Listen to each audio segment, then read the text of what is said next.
Salam alaikum wa rahmatullahi ta'ala wa barakatuh. Donc, notre deuxième chapitre sera concernant la reproduction sexuée chez les plantes. Donc, notre situation de départ, c'est pour rappeler le rôle majeur de la reproduction, c'est pour conserver les espèces de l'extinction. Notre problématique, c'est qu'on a deux grandes classes de plantes à fleurs et sans fleurs. Donc, généralement, c'est comment s'exerce la reproduction sexuelle chez les plantes à fleurs et sans fleurs. Alors, on va commencer par les plantes à fleurs. Comme chez les animaux, toujours on va commencer par le lieu de la production des gamètes mâles et femelles. Mais avant, nous rappelons que la reproduction est assurée au niveau de la fleur. C'est pour ça que votre travail sera comme la suite. Premièrement, réaliser la dissection d'une fleur d'hibiscus. Donc, il faut copier-coller les différentes parties de la fleur, puis nommer-les pour déduire finalement le lieu de la production des gamètes mâles et femelles chez la plante à fleurs. Donc, on va commencer notre travail de la dissection. Voilà notre exemple d'une fleur d'hibiscus. Donc, vous le savez bien. Alors, on va commencer notre dissection. On va commencer toujours par la partie la plus externe.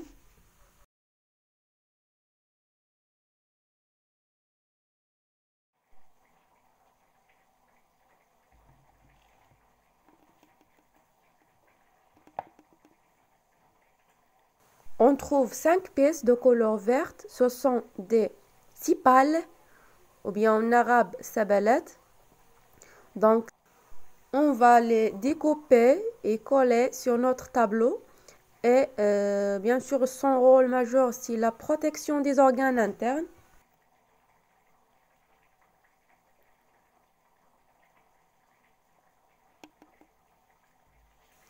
Et voilà les résultats. Comme vous voyez ici, donc sipales, le rôle, deuxième colonne, le rôle, protection.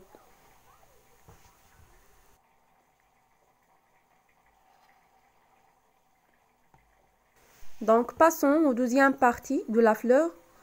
Ce sont des pétales, ce qu'on appelle en arabe batalat ou awraq tuwayjiya. Donc, ce sont les parties colorées de la fleur. On les trouve colorées chez la plupart des fleurs. Donc, aussi, on trouve chez l'hibiscus 5 pièces. Donc, le rôle majeur de pétales, premièrement, c'est la protection. Bien sûr, elle protège les organes internes. Aussi, si vous voyez ici, la couleur rouge, elle permet d'attirer les insectes. Donc, on va réaliser le même travail, découper et coller les parties des pétales. Donc, comme vous voyez ici, deuxième colonne, le rôle, c'est protection ou c'est attirer les insectes. Maintenant, on va découper les organes génitaux, ça veut dire les organes responsables de la production des gamètes. Donc, pour ne pas oublier que notre but c'est la reproduction sexuée, ça veut dire qui nécessite l'intervention des gamètes mâles et femelles. أي توالد جنسي عند النباتات الذي يتطلب تدخل أمشاج ذكرية وأنثوية. Alors, on va commencer par l'organe génital mâle. Donc, premièrement, si vous observez bien, il y a des éléments de couleur jaune. Ce sont des grains de pollen. حبوب اللقاح. À l'intérieur de ces grains, on trouve les gamètes mâles. يعني وجود أمشاج ذكرية. Bien sûr, il faut réaliser des observations microscopiques. Donc, voilà la forme. Alors, l'organe responsable de la production des gamètes mâles, ou bien les grains de pollen, donc voilà, ce sont des étamines. Pour bien comprendre la forme des étamines, on va réaliser un dessin.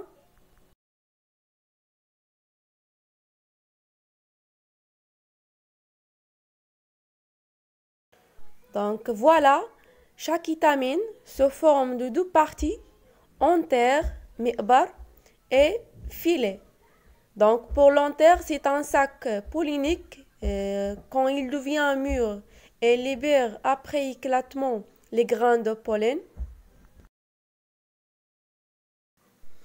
أي أن بعد نضج الأسدية تحرر حبوب اللقاح التي تحتوي بداخلها على الأمشاج الذكرية. Donc le rôle des étamines, c'est la production des gamètes mâles. دور الأسدية هو إنتاج الأمشاج الذكرية.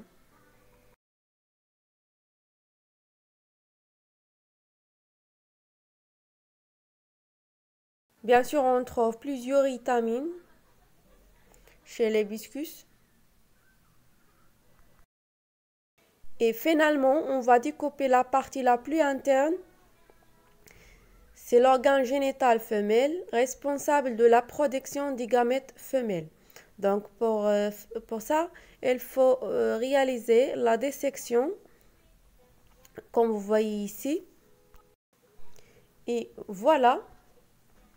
Donc l'organe génital femelle se compose de 3 parties. Première partie, c'est l'ovaire, lié avec le style.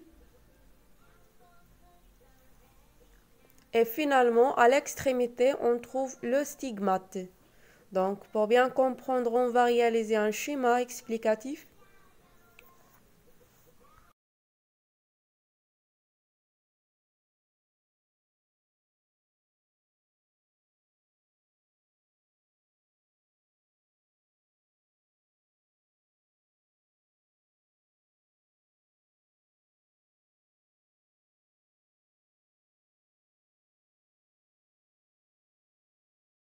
Donc, voilà notre organe génital femelle. Alors, se compose d'ovaires. Donc, ovaire, c'est mabide. Deuxième partie, c'est le style. Qalam al-maysam. Et finalement, à l'extrémité, stigmate al-maysam.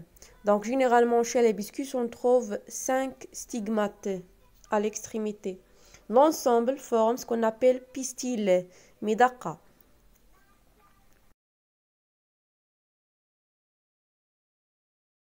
Donc, le lieu des ovules, makan al-bouyaidat, qui sont les gamètes femelles, amshaj unthawiya. Donc, ce sont au niveau de l'ovaire. Donc, pour voir la forme des ovules,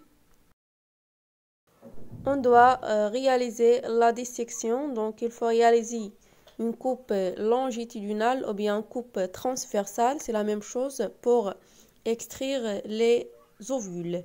Donc, voilà la forme des ovules. Il faut bien sûr y réaliser des observations microscopiques.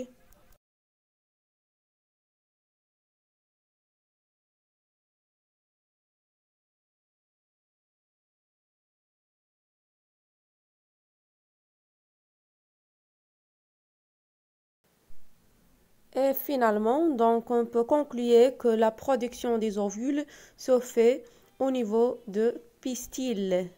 يعني إنتاج البويضات يتم على مستوى المدقة.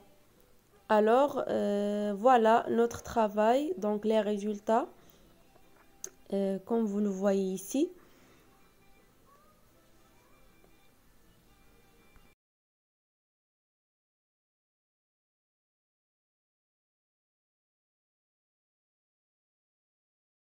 Alors, on peut conclure que la reproduction sexuée chez les plantes à fleurs nécessite l'intervention des gamètes mâles et femelles. معنى أن التوالد الجنسي عند النباتات يحتاج تدخل أمشاج ذكرية وأنثوية. Donc, on peut déduire le lieu de la production des gamètes mâles et femelles.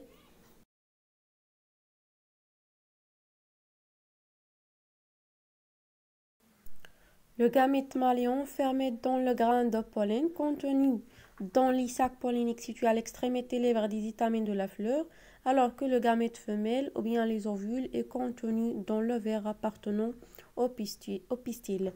Donc, il ne faut pas oublier qu'il y a 2 fleurs bisexuées, présence à la fois des gamètes mâles et femelles, présence de pistil et étamines, et fleurs monosexuées, présence soit étamine, soit pistil. Donc, n'oubliez pas de réaliser ce travail chez vous et merci de votre attention.